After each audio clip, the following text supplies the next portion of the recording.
এমনিভাবে ঈমানের কারণে অন্যকে ঘৃণা করতে হবে। যত কাফের আছে সমস্ত কাফেরদেরকে অন্তঃস্থল থেকে ঘৃণা করতে হবে, তাদের সাথে বাহ্যিক সুসম্পর্ক রাখা হবে, তাদেরকে ঈমানের পথে আনার জন্য, মুসলিম বানানোর জন্য, ইসলামের দাওয়াত দেওয়ার জন্য লেনদেন করা যেতে পারে। কিন্তু অন্তরের হৃদ্যতা, অন্তরের ভালোবাসা তাদের প্রতি কোনোভাবে রাখা যাবে না।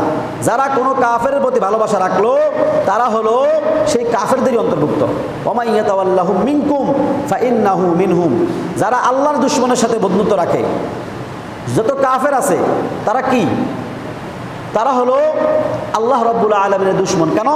আল্লাহ রাব্বুল আলামিন তাদেরকে বানিয়েছে, তাদেরকে খাবার দাবার দিচ্ছে, পোশাকের ব্যবস্থা করে দিয়েছে, তাদের জীবনযাপনের ব্যবস্থা করে দিয়েছে, তাদের সব কিছুর ব্যবস্থা করা সত্ত্বেও তারা আল্লাহ রাব্বুল আলামিনের ইবাদত করে না, এতটুকু নয়, বরং আল্লাহ রাব্বুল আলামিনের বিরোধিতা করে, আল্লাহ রাব্বুল আলামিনকে অস্বীকার করে, আল্লাহর আইনকে অমান্য করে, নিজেরা তার বিরুদ্ধে আইন বাস্তবায়ন করার জন্য মানুষকে বাধ্য করে।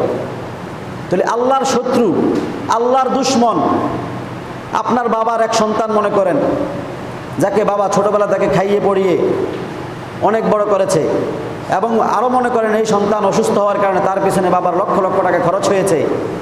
এই সন্তান এর পিছনে প্রচুর সময়, শ্রম, অর্থ ব্যয় করে তাকে বড় করার পরে যদি এই সন্তান বাবার অবাধ্য হয়, এমনকি বাবাকে অস্বীকার করে, বাবাকে বিভিন্ন অপবাদ দেয়, বাবার কথা অমান্য করে, তাহলে বাবা তাকে কি করে? ত্যায্যপুত্র করে দেয়। অন্য ভাইরা যদি এই ভাইয়ের সাথে সম্পর্ক রাখে, বোঝা যাবে এই ভাইরাও বাবার অবাধ্য।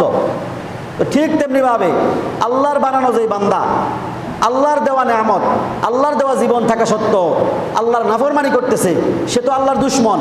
এমন আল্লাহর দুশমনকে যদি আমরা ভালোবাসি, তাহলে অবশ্যই অবশ্যই আমরাও তাদের অন্তর্ভুক্ত। এখন আমাদের যুবকরা বিভিন্ন খেলোয়াড়দেরকে ভালোবাসে, তাদের ছবি দিয়ে ফেসবুক প্রোফাইল ভরে রাখে, তাদের প্রতি আন্তরিকতা দেখায়, তাদের স্টাইলে চুল কাটে, এরা সবাই তাদেরই অন্তর্ভুক্ত। কারণ আল্লাহর দুশমনের সাথে যার ভালোবাসা, তার তো আল্লাহর সাথে ভালোবাসা হতে পারে না। এটা কোন দিকে সম্ভব যে আল্লাহর দুশমনের সাথে আপনার বন্ধুত্ব থাকবে, আবার আল্লাহকেও ভালোবাসছি এই দাবি আপনি করবেন? এটা হতে পারে না।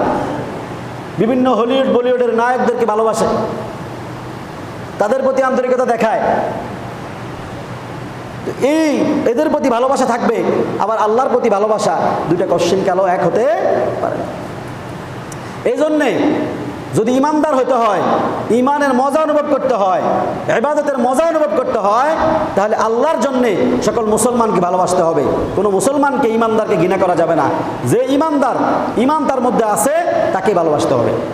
আর আল্লাহর জন্যই সকল কাফের, মুশরিক, বেঈমান, বেদিন, খোদাদ্রোহী, নাস্তিক, মুরতাদ, মুনাফিক এবং আল্লাহর আইনকে, মুসলিম ঘরে জন্মগ্রহণ করা সত্ত্বেও যারা আল্লাহর আইনকে প্রতিহত করতে চায়, দেশে আল্লাহর আইন প্রতিষ্ঠিত হোক এই কামনা যারা করে না, এর বিরুদ্ধে যারা গণতন্ত্র, সমাজতন্ত্রকে প্রতিষ্ঠিত করতে চায়, এদেরকে ঘৃণা করাও ঈমানের অংশ। যদি এদেরকে ঘৃণা করতে না পারেন, তাহলে আপনি ঈমানদার হতে পারবেন না।